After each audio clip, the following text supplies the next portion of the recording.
Vous regardez New York Info, bonsoir. Merci de nous rejoindre pour décryptage initialement annoncé pour se tenir en Angola. La rencontre entre Paul Kagame et Félix Tshisekedi s'est délocalisée à Doha, au Qatar. Pourquoi ce changement brusque? Quel impact espéré de cette réunion sur la situation dans l'Est de la République démocratique du Congo? On en parle avec vous, Mamadou Diouf. Bonsoir et bienvenue. Merci, bonsoir Charlotte. Comment est-ce que les deux chefs d'État se sont-ils finalement retrouvés au Qatar? On dirait que le Qatar a fait de la médiation sur la pointe des pieds. C'est vrai que le Qatar s'était déjà intéressé à cette question et n'avait pas réussi à trouver une solution. Cette fois-ci, ils ont pris de court parce que c'est comme ça qu'il faut l'appeler tout le monde. Pendant que on parlait des négociations, pas directement d'ailleurs, entre la RDC et le Rwanda, on s'est retrouvé avec une photo qui nous montre les deux présidents assis l'un à face de l'autre, à côté de l'émir du Qatar, Tamim Ben Ahmad Hassani. Ça a été la surprise pour tout le monde. Bon, après, les gens se sont rendus compte que effectivement, il y a des démarches qui avaient été effectuées par le Qatar et qui ont permis de faire en sorte que les deux présidents se rencontrent. Quelle solution ça va apporter? Il y a beaucoup d'interrogations puisque d'habitude, après ces rencontres, on est pressé de lire le communiqué. Justement, est-ce qu'il y a eu des conclusions? On ne peut pas parler de conclusion parce que le communiqué a un caractère général. Le communiqué montre une disposition des deux parties à trouver un cessez-le-feu et à régler le problème de façon durable. Bon, vous n'avez rien de concret quand on règle ce genre de problème. Quand on dit cessez-le-feu, il y a une date, il y a une heure, on dit ça commence à tel moment. Tout le monde s'accorde là-dessus. S'il est définitif, c'est définitif. Si c'est pour un mois, c'est pour un mois. On n'a aucun de ces éléments au niveau du communiqué qui permettait juste de montrer surtout que les deux présidents se sont rencontrés en présence de l'émir du Qatar. Sur le fond, aucune information divulguée, mais sur la forme, pour cette réunion entre deux chefs d'État dont la situation actuelle oppose, se retrouver hors du continent pour tenter un dialogue, quel regard portez-vous sur cela? On peut féliciter le Qatar parce que quand il y a une guerre quelque part, toute action qui permet de mettre un terme à cette guerre est quelque chose de salutaire. Donc on peut féliciter le Qatar d'avoir réussi cela, mais ce n'est pas une première. Le Qatar l'a fait en Afghanistan, ils l'ont fait également au niveau du Darfour. Rappelez-vous, ils l'ont fait également au niveau du Tchad avant la rencontre nationale. Ils avaient au Qatar essayé de regrouper les groupes armés pour qu'ils discutent avec le pouvoir pour participer à ces rencontres. Donc ce n'est pas une première action diplomatique de la part du Qatar. Donc il faut les féliciter pour cela. Mais cela n'empêche, moi, il y a quelque chose qui me gêne dedans. L'Union africaine est sur ce dossier depuis fort longtemps. C'est le président angolais qui présentement d'ailleurs même est le président de l'Union africaine. C'est à lui que l'Union africaine avait confié le dossier à l'époque. Qu'on se rappelle qu'il avait réussi quand même une fois à les faire asseoir ensemble lors d'un sommet de l'Union africaine au niveau de Addis Abeba, mais la rencontre avait tourné court parce que les positions étaient extrêmement tranchées entre les deux chefs d'État. D'autres tentatives ont eu lieu qui n'ont pas donné de résultats. Est-ce que c'est simplement parce que la diplomatie du Qatar est extrêmement efficace que les deux présidents se sont rencontrés et que la diplomatie de l'Union africaine n'est pas efficace? Ou bien est-ce que... Justement, on se pose la question, quelle image cette délocalisation renvoie de l'Afrique elle-même censée régler les problèmes en interne?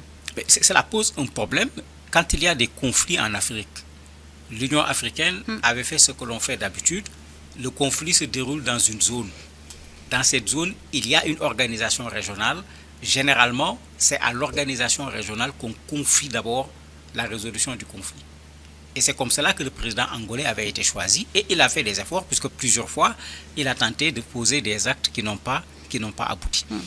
Ce qui est gênant, quand est-ce que l'Union africaine sera en mesure, dans les difficultés sur le continent africain, d'entamer et de réussir une médiation qui permet d'avoir un résultat? Parce que jusqu'à présent, c'est les Nations Unies, c'est l'Union européenne. Cette fois-ci, c'est le Qatar. Comme j'ai dit, on peut les féliciter parce que mettre fin à une guerre, quand même, c'est une très bonne chose. Mais la question qu'il faut se poser et qui pour moi est pertinente, est-ce que les pétrodollars du Qatar ont pesé sur l'acceptation des deux chefs d'État d'aller se rencontrer C'est à une Doha. première depuis plus d'un an. Oui. Est-ce que ces pétrodollars ont joué un rôle dans l'acceptation de la médiation? Parce que si c'est le cas, il ne faut pas s'attendre à une solution définitive dans ces conditions, puisque ces pétrodollars ne pourront pas ramener la paix dans ces pays. Ce qui ramène la paix, c'est d'aller dans le sens de trouver une solution juste face à un problème. Et c'est ça qui permet d'avoir la paix de façon durable. L'émir du Qatar entend aider à ressusciter une confiance morte entre Kigali et Kinshasa. Et les deux présidents ont réaffirmé quant à eux leur engagement en faveur d'un cessez-le-feu dans l'est de la RDC, prôné par la SADC notamment. Mais quelles sont les modalités justement de ce cessez-le-feu tant recherché? On n'a pas de modalité. Le pire, c'est qu'il n'y a pas de cessez-le-feu. La rencontre a eu lieu, il n'y a pas de cessez-le-feu. Ça reste toujours à l'étape des souhaits. Les combats continuent.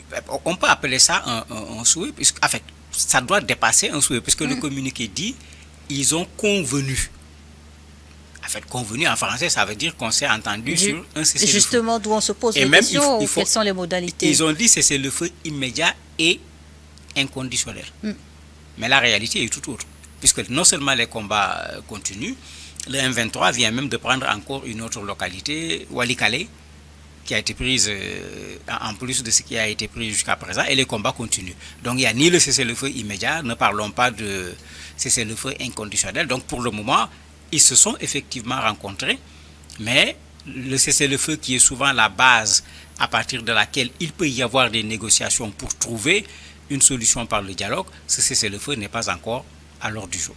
Le Qatar qui entre en scène pour aider à résoudre le conflit dans l'est de la RDC. Mamadou Diouf, on se pose la question, quel regard ou quelle analyse faites-vous des relations entre le Golfe, la région du Golfe et l'Afrique? Il y a deux éléments à prendre en compte ici. Le premier élément, c'est qu'au niveau du Golfe, il y a une bataille de leadership entre l'Arabie Saoudite, les Émirats Arabes Unis et le Qatar, qui ont tendance à s'impliquer de plus en plus sur des questions internationales. Vous avez vu le Qatar qui a organisé la Coupe du Monde avec tout ce que ça a amené comme débat et comme discussion. Ça a rentré un peu dans ce cadre-là. Vous avez l'Arabie Saoudite où il y a eu les rencontres entre des Américains et des Russes sur l'affaire de l'Ukraine, des Américains et des Ukrainiens sur l'affaire de l'Ukraine. On attend également le sommet entre Trump et Poutine. Donc il y a une concurrence entre ces États pour s'installer, pas seulement sur le continent africain, mais à l'échelle internationale d'un point de vue diplomatique. C'est ce qu'on appelle actuellement de plus en plus le soft power, une façon de montrer une très bonne image et d'attirer l'attention sur son pays. Ces trois sont en train de le faire. Il y a un autre aspect qui est là. Ces pays qu'on connaissait surtout sur la production du pétrole sont en train de s'intéresser beaucoup au niveau de l'investissement dans les grosses infrastructures. Si je parle de Dubaï par exemple, le port de Dakar est un port qui est dirigé actuellement par Dubaï, DP World. C'est Dubaï qui est là-bas. Au niveau du Rwanda, vous avez le prochain aéroport qui est en train d'être mis en place par le Qatar, qui prend presque 60% et qui va le gérer pendant un certain nombre d'années. Au niveau de la RDC, il y a des intérêts sur les questions des mines et autres. Ils s'intéressent là-bas également aux infrastructures aéroportuaires et portuaires. C'est pourquoi le Qatar est assez silencieux souvent dans ces démarches, mais ils sont effectivement en train d'avoir des relations avec ces pays. On a vu tous les deux présidents aller au Qatar. On a vu des responsables du Qatar aller dans ces deux pays avant qu'on en arrive à cet accord. Donc ce n'est pas un Qatar qui vient d'avoir des relations avec ces pays, mais qui s'est fondé sur des relations existantes et sur des relations envisagées en matière d'investissement surtout, pour amener les deux pays à s'asseoir ensemble. Et pour la première fois depuis plus d'un an, les présidents de la RDC, Félix Tshisekedi et celui du Rwanda, Paul Kagame, se sont entretenus. Mais quels signaux ce face-à-face renvoie aux Rwandais, mais surtout aux Congolais? Il y a l'effet surprise. Parce que vous avez même un conseiller de Tshisekedi qui se plaint en disant que c'est pendant que les gens se faisaient face que lui, il a été informé. Donc, mais ça fait partie de la diplomatie. Ça, il faut le dire clairement. Dans certaines situations très étriquées, parfois on fait de la diplomatie sur la pointe des pieds pour que d'autres ne viennent pas mettre les bâtons dans les roues, empêchant à une action diplomatique de pouvoir aboutir à un résultat positif. Donc ça, c'est une des choses qu'il faut pouvoir signaler.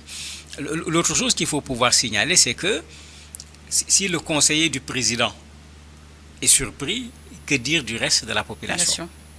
Bon, de façon générale, on a vu au niveau de la RDC une réaction positive. Qu'on se rappelle que l'Église catholique et l'Église protestante menaient une action qui allait exactement dans ce sens pour qu'il y ait de la négociation. Beaucoup de gens leur ont tiré dessus. Ils ont gardé leur courage, ils sont allés en Europe, ils sont allés au Rwanda, ils ont essayé de contacter tout le monde pour que les deux présidents se rencontrent. Aujourd'hui, c'est eux qui ont eu raison sur tout le monde, bien qu'on les avait traités de tous les noms. D'ailleurs, eux-mêmes, ils ont apprécié le résultat qui a été donné sans aucune jalousie en disant que c'est leur conviction, ce problème ne peut pas être réglé par les armes.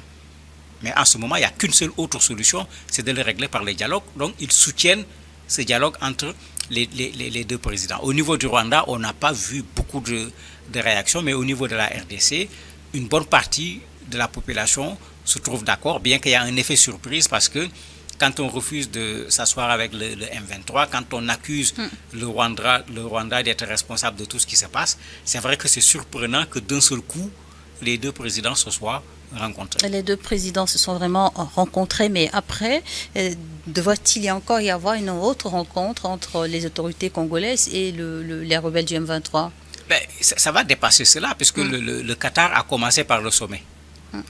D'habitude, dans ce genre de situation, comme on a voulu le faire à Luanda, c'est d'habitude ça la règle. Ce n'est pas les premiers responsables qui viennent. Qu'on se rappelle que le Rwanda avait réussi plusieurs fois à rassembler les ministres des Affaires étrangères du Rwanda et de la RDC, qui avaient même pratiquement eu un accord à cause duquel il avait été prévu un sommet entre les deux chefs d'État. L'urgence actuelle a fait bousculer un peu les codes? En fait, peut-être l'urgence, peut-être les pressions, parce qu'il y a eu beaucoup de pressions sur le Rwanda en particulier, avec les sanctions au niveau de l'Union européenne, etc. Mais ce qui est sûr, puisque le Qatar a commencé par le sommet, il faut qu'on revienne à la normale. Ce que j'appelle la normale, il faut que des gens s'asseyent, parce que quand il s'agira de discuter des conditions de cessez-le-feu, ce ne sont pas les présidents qui vont le faire. C'est les militaires qui le font d'habitude pour dire on arrête à tel moment, il faut que chacun s'arrête là où il est, etc. Il y a des détails techniques militaires, c'est l'affaire des militaires. Il y aura une partie qui concernera les ministères des Affaires étrangères, sur qu'est-ce qu'on fait, où est-ce qu'on s'arrête, quelles négociations on fait, etc. Mais il y a ce travail-là que d'habitude on fait auparavant. Ça fait que quand les présidents se rencontrent, c'est pour paraffer un travail qui a été fait et qui aboutit à un résultat.